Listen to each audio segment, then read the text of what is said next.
अस्सलाम वालेकुम dear students. आज हम बात करने जा रहे हैं जनरल एम्ब्रियोलॉजी में सेकंड वीक ऑफ डेवलपमेंट की। ठीक है, तो अब डेवलपमेंट चल रही है। डेवलपमेंट में आज हम करेंगे सेकंड वीक ऑफ डेवलपमेंट। जैसा कि हम लोगों ने first week of development complete किया। ठीक है, फर्स्ट वीक ऑफ डेवलपमेंट शुरू होती है फर्टिलाइजेशन से और एंड होती है इनिशिएशन ऑफ इम्प्लांटेशन पे। ठीक है, तो फर्स्ट वीक में हम लोगों ने देखा कि भाई ब्लास्टस जो है वो बन गया था और ब्लास्टस जो है वो उसने इम्प्लांटेशन का जो इनिशिएट ले लिया था। ब्लास्टस जो है वो एंडोमेट्रियम में इम्प्लांटेशन के लिए जो है वो रेडी हो गया था। सेकंड वीक में देखते हैं हम लोग। सेकंड वीक को basically the week of 2S कहा जाता है। सेकंड वीक को वीक ऑफ 2S इसलिए कहा जाता है कि ट्रोफोब्लास्ट जो है वो डिफ्रेंशिएट होता है 2 लेयर्स में, 2 cytotrophoblast and syncytiotrophoblast. Embryoblast forms 2 layers, epiblast and hypoblast. Extra embryonic mesoderm जो कि इस वीक के दौरान बनता है वो 2 लेयर्स में जो है आगे स्प्लिट होता है, टूटता है, सोमेटिक एंड स्प्रेनक्लियर। 2 कैविटीज़ बनती है, amniotic and yolk sac cavities. अब ट्रोफोब्लास्ट क्या चीज़ है? ठीक है, फर्स्ट वीक ऑफ डेवलपमेंट में हम लोगों ने कहा था कि भाई डिफ्रेंशिएशन ऑफ ब्लास्टोसिस्ट होती है, यानी ब्लास्टोसिस्ट जो है वो फर्दर जो है वो बनाता है जो ब्लास्टोसिस्ट का जो आउटर सेल मास है। ठीक है, ब्लास्टस डिफ्रेंशिएट होता है और जो उसको आउटर सेल मास है उसको हम कह रहे थे ट्रोफोब्लास्ट, और ब्लास्टस का जो इनर सेल मास था उसको हम कह रहे थे एम्ब्रियोब्लास्ट। तो अब सेकंड वीक के दौरान ट्रोफोब्लास्ट जो है वो फर्दर जो है वो डिवाइड होगा, डिफ्रेंशिएट होगा, और एम्ब्रियोब्लास्ट फर्दर डिफ्रेंशिएट होगा। तो ट्रोफोब्लास्ट जो फर्दर डिफ्रेंशिएट होगा तो 2 लेयर और बनाएगा, एक साइटोट्रोफोब्लास्ट और एक सेंसाइट्रोफोब्लास्ट। और एम्ब्रियोब्लास्ट जो फर्दर डिवाइड होगा, डिफ्रेंशिएट होगा, तो 2 लेयर बनाएगा, एक एपिब्लास्ट और एक हाइपोब्लास्ट। इस तरीके से ये 2 बन रहे हैं, तो इसलिए इसको द वीक ऑफ 2S कहा जाता है। आइए देखते हैं, बाकायदे शुरू करते हैं। सेकंड वीक 8th डे से हम शुरू करेंगे। अच्छा, ये this week of development is characterize by the following features. इसमें क्या है, कंप्लीशन हो जाती है, इम्प्लांटेशन कंप्लीट हो जाता है, फर्दर जो है डेवलपमेंट होती है आगे ब्लास्टोसिस्ट की। Formation of bilaminar embryonic disc बनती है। बायोलेमिलर एम्ब्रियोनिक डिस्क जो है वो कंपोज्ड ऑफ 2 डिस्टिंक्ट लेयर्स, 2 जुदा जुदा लेयर्स जो उनको बनाते हैं, एक एपिब्लास्ट एंड हाइपोब्लास्ट। एपिब्लास्ट और हाइपोब्लास्ट जो 2 लेयर्स हैं जो कि एम्ब्रियोब्लास्ट ने बनाए, और डेवलपमेंट होता है amniotic cavity and yolk cell का। आइए देखते हैं 8th वीक से हम शुरू करते हैं। As you know that implantation of the blastocyst start to initiate at the day 6। Day 6 पे इम्प्लांटेशन जो है वो स्टार्ट हो जाती है। इम्प्लांटेशन का मकसद जो है वो ब्लास्टस जो है वो एंडोमेट्रियम से कांटेक्ट में आना शुरू हो जाता है डे 6 पे, और डे 8th पे ब्लास्टस जो है वो पार्शली घुस जाता है एंडोमेट्रियम के अंदर। सही, जैसे ही पार्शली ब्लास्टस एंडोमेट्रियम के अंदर घुस जाता है तो लिहाजा ब्लास्टस जो है डिफ्रेंशिएट हो गए, 2 उसने जो है मास दिए थे। एक मास को हम ट्रोफोब्लास्ट कह रहे हैं, एक मास को हम एम्ब्रियोब्लास्ट कह रहे हैं। ठीक है, ब्लास्टस डिफ्रेंशिएट हुआ, दो तरह का मास है। आउटर मास को हम कह रहे हैं ट्रोफोब्लास्ट, इनर मास को हम कह रहे हैं एम्ब्रियोब्लास्ट। तो अब जो आउटर मास है, आउटर सेल मास है, वो फर्दर डिफ्रेंशिएट होगा, और जो इनर सेल मास है जिनको हम एम्ब्रियोब्लास्ट कह रहे हैं वो भी फर्दर डिफ्रेंशिएट होगा। द ट्रोफोब्लास्ट जो आउटर सेल मास है वो डिफ्रेंशिएट होता है 2 लेयर्स में। ट्रोफोब्लास्ट का जो इनर लेयर है वो कहलाएगा साइटोट्रोफोब्लास्ट। ट्रोफोब्लास्ट का जो आउटर लेयर है वो कहलाएगा सेंसाइट्रोफोब्लास्ट। सही है, इनर लेयर में मोनोन्यूक्लिएटेड सेल्स होते हैं, जबकि आउटर लेयर में मल्टी न्यूक्लिएटेड जोन होता है पूरा, जिनमें जो सेल्स इतने नज़दीक होते हैं कि उनकी बाउंड्रीज़ का पता नहीं लगता। ठीक है, बाउंड्रीज़ को हम जुदा जुदा नहीं कर सकते, इतने सेल नज़दीक होते हैं। और एम्ब्रियोब्लास्ट में क्या होता है, 2 तरह के सेल बनेंगे एम्ब्रियोब्लास्ट में। एक लेयर ऐसा बनेगा जो सिमाइल क्यूबिडल सेल्स का होगा, छोटे क्यूबिडल सेल्स का होगा, उनको हाइपोब्लास्ट कहेंगे। और एक ऐसा लेयर बनेगा जो कि हाई कॉलमनर सेल्स का होता है, जिनको हम एपिब्लास्ट कह रहे होते हैं। सही है। ये पिक्चर फर्स्ट वीक की है बेसिकली, जिसमें मोरूला से दिखाई दे रहा है, ये मोरूला है पहले, फिर ब्लास्टस का सेक्शन दिखाई दे रहा है, फिर जो ब्लास्टस एंडोमेट्रियम से कांटेक्ट में आ रहा है ये दिखाई दे रहा है। देखें, ये एंडोमेट्रियम है, ये ब्लास्टस कांटेक्ट में आ रहा है।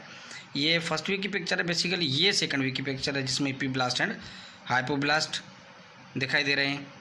अब आइए देखते हैं 8th डे को। आगे 8th डे में क्या होता है, continue formation of bilaminar embryonic disc. जैसा कि मैंने पहले बताया आपको, बायोलेमिलर एम्ब्रियोनिक डिस्क बनती है जो कि बनाते हैं 2 जुदा जुदा लेयर, एक एपिब्लास्ट और एक हाइपोब्लास्ट। ये दोनों लेयर्स जो हैं एम्ब्रियोब्लास्ट के हैं। और एट द सेम टाइम पे क्या होता है, एक स्मॉल कैविटी अपीयर होती है एपीब्लास्ट के अंदर। एपीब्लास्ट के अंदर एक कैविटी बन जाती है। वो कैविटी जो है आगे, दिस कैविटी एनलार्ज, आगे जो है बढ़ती है और कहलाएगी amniotic cavity. As the amniotic cavity enlarge it acquires a thin epithelial dome shaped roof. जैसे एमनाटिक कैविटी बढ़ेगी तो उनके ऊपर एक रूफ होगी, रूफ आ जाएगी, उस रूफ का नाम है एमनियन। और ऐसे सेल जो एमनियन को बनाते हैं उनको कहते हैं एमियोब्लास्ट। सो आइए देखते हैं इस पिक्चर में। इस पिक्चर में आप देखिए, ये सबसे पहले ये पूरा है एंडोमेट्रियम, सही। एंडोमेट्रियम के बाद ये पूरा है ब्लास्टोसिस्ट, सही। ब्लास्टोसिस्ट एक ट्रोफोब्लास्ट में डेवलप हो गया, डिफरेंशिएट हो गया एक एम्ब्रियोब्लास्ट में। ये हुआ था फर्स्ट वीक में, सही। अब सेकंड वीक में ट्रोफोब्लास्ट फर्दर दो में, एक शेंशाई ट्रोफोब्लास्ट, एक साइटोट्रोफोब्लास्ट, सही। सॉरी, एम्ब्रियोब्लास्ट जो है वो दो में, दो लेयर्स दिए थे एम्ब्रियोब्लास्ट ने, एक हाइपोब्लास्ट और एक एपीब्लास्ट। ये दोनों लेयर्स दिखाई दे रहे हैं। अब मैंने कहा एपीब्लास्ट के अंदर एक कैविटी जाहिर होगी, इस कैविटी का नाम है एमनियाटिक कैविटी। ये लिखा हुआ है एमनियाटिक कैविटी। एमनियाटिक कैविटी के ऊपर एक जो है वो डोम शेप्ड जो है वो क्या आ जाती है, छत आ जाती है। वो छत जिन सेल्स की बनी हुई है, छत को कहते हैं एमनियन, और जिन सेल्स की बनी हुई है उनको कहते हैं एमियोब्लास्ट। ये चीज़ें क्लियर। उसके बाद है नाइन्थ डे। नाइन्थ डे पे क्या होता है, the blastocyst more deeply embedded in the endometrium. Endometrium के अंदर ब्लास्टस जो है वो डीपली एम्बेडेड हो जाता है, चला जाता है। जैसे ही ब्लास्टस जो है वो घुस के चला जाता है एंडोमेट्रियम के अंदर, तो यहाँ पे एक पेनिट्रेशन डिफेक्ट होगा। यहाँ पे जो है वो एंडोमेट्रियम को तोड़ के अंदर जाएगा, तो पेनिट्रेशन डिफेक्ट रहेगा। ये डिफेक्ट फिब्रिन कोगुलम एक खास किस्म का मटीरियल है जो इस डिफेक्ट को क्लोज करता है। उसके बाद आगे फर्दर चेंजेस ये होगी कि फॉर्मेशन ऑफ प्राइमरी यॉक्सेक बनेगी, ठीक है। प्राइमरी यॉक्सेक कैसे बनेगी ये हम देखते हैं। एट द एम्ब्रियोनिक पोल, एम्ब्रियन के टर्मिनल पे फ्लैटेंड सेल जो है वो निकलते हैं किससे, एम्ब्रियो के टर्मिनल पे फ्लैटेंड सेल जो हाइपोब्लास्ट से निकलते हैं, वो एक मेम्ब्रेन बनाते हैं। इस मेम्ब्रेन का नाम है एक्सोसिलोमिक और हेजर्स मेम्ब्रेन। ये मेम्ब्रेन क्या करती है, that membrane lines the inner surface of cytotrophoblast. Cytotrophoblast के इनर सरफेस को लाइन करेगी, और दोबारा ये मेम्ब्रेन जब हाइपोब्लास्ट के साथ मिलेगी तो प्रीमेटिव यॉक्सेक और एक्सोसिलोमिक कैविटी की दीवार बनेगी, सही है। अब इनको हम पढ़ते हैं। At the embryonic pole flattened cells originating from hypoblast. Flattened cell hypoblast से ओरिजिनेट होते हैं और मेम्ब्रेन बनाते हैं। इस पिक्चर में आप देखें, पहले हाइपोब्लास्ट को ढूंढें, ये हाइपोब्लास्ट है। इनके सेल्स ने एक मेम्ब्रेन दी, ये इस मेम्ब्रेन का क्या नाम है, ये लिखा हुआ है एक्सोसिलोमिक और हेजर्स membrane.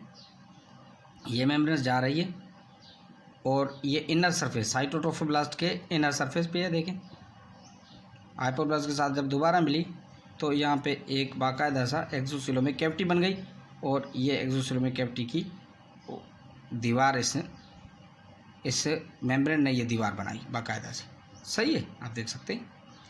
Eight embryonic pores the flattened cells originating from the hypoblast form a thin membrane, the exocoelomic or hyssus membrane that lines the inner surface of the cytotrophoblast, ठीक है। This membrane together with hypoblast forms the lining of exocoelomic cavity or the primitive yolk sac. ये बात समझ में आ गई। ये hypoblast है, hypoblast से ये मेम्ब्रेन बनी, और ये साइटोट्रोफोब्लास्ट है, इसके इनर सरफेस को लाइन किया, और दोबारा जब हाइपोब्लास्ट के साथ मिली तो ये बाकायदा एक एक्सोसिलोमिक कैविटी की दीवार इस मेम्ब्रेन ने बनाई, सही है। और ये पूरा जो है वो एंडोमेट्रियम है। इस तरीके से ये घुस गया एंडोमेट्रियम के अंदर ब्लास्टोसिस्ट। अब आइए आगे देखते हैं। डे 11 एंड डे 12 पे क्या होता है। डे 11 एंड डे 12 पे क्या होता है, blastocyst completely embedded endometrium, endometrium के अंदर चला जाता है, घुस के अंदर चला जाता है। फॉर्मेशन ऑफ यूट्रोप्लासेटल सर्कुलेशन, और यूट्रोप्लासेटल सर्कुलेशन जो है वो बनना शुरू हो जाती है। As the amniotic cavity and primitive yolk sac are found, जैसे amniotic cavity and primitive yolk sac बन जाते हैं। इस पिक्चर में देखें आप, एमनियोटिक कैविटी कहाँ है, ये जैसे एमनियोटिक कैविटी बन गई और ये प्रिमिटिव यॉक्सेक, ये जैसे ये दोनों बन जाएंगे तो क्या होगा कि शिनशाइयोट्रोफोब्लास्ट के अंदर एक लेक्यूना यानी आइसोलेटेड कैविटीज़ बन जाएंगी, ठीक है। As the amniotic cavity and primary yolk sac are formed, isolated cavities or lacunae appear in between the sensory trophoblast. Sensory trophoblast के अंदर ये क्या बनेगी, lacunae बनेगी, यानी isolated cavities बनेगी. These cavities are filled with a fluid sometimes called embryo trough. ये lacunae एक फ्लूइड से भर जाएंगी. इस फ्लूइड का नाम है एम्ब्रियो ट्राफ. ठीक है, एम्ब्रियो ट्राफ किसका बना हुआ है? एम्ब्रियो ट्राफ के अंदर क्या क्या चीज़ें होती है? मदर का ब्लड होता है, maternal blood, ruptured endometrial blood vessels होती हैं and secretion from the uterine gland. ये चीज़ें मिला के ये चीज़ें जो है वो इनका एक फ्लूइड बनेगा. इस फ्लूइड का नाम है एम्ब्रियो ट्राफ और एम्ब्रियो ट्राफ इन लेक्यूनाई के अंदर भर जाएगा. इस तरीके से क्या होगा, एक कम्युनिकेशन डेवलप हो जाएगी एंडोमेट्रियल कैपिलरीज और लेक्यूनाई के दरमियान. This communication of endometrial capillaries and lacunae के दरमियान. सो इससे ज़ाहिर क्या होता है? इससे ज़ाहिर होता है कि यूट्रोप्लेसेंटल सर्कुलेशन की शुरुआत हो रही है. सही है. एंडोमेट्रियम कैपिलरीज होती हैं यूट्रस के अंदर. यूट्रस है मदर का. सही. और ये जो लेक्यूनाई होते हैं, ये लेक्यूनाई हैं इस ब्लाउसिस्ट के अंदर. तो ये ब्लाउसिस्ट बेसिकली क्या है? ये एम्ब्रायो है. सो क्या है ये देखें आप, मदर और जो ब्लाउसिस्ट के दरमियान, इस एम्ब्रायो के दरमियान एक कम्युनिकेशन बनना जा रही है. तो इसका नाम है यूट्रोप्लेसेंटल सर्कुलेशन. सो इस पिक्चर में भी यही बातें हैं. सेंसरी ट्रोफोब्लास्ट के अंदर आइसोलेटेड कैविटीज़ बन रही हैं और ये जो है वो एंडोमेट्रियम है और यहाँ से ये फ्लूइड इसके अंदर आ रहा है. इसका नाम है एम्ब्रियो ट्राफ. एम्ब्रियो ट्राफ के अंदर क्या क्या चीज़ें ये मैंने आपको बताई अभी. सही है. सो यहाँ पे ये हम लोग फर्स्ट जो है पोर्शन को ख़त्म करते हैं. अब सेकंड पोर्शन इससे आगे करेंगे.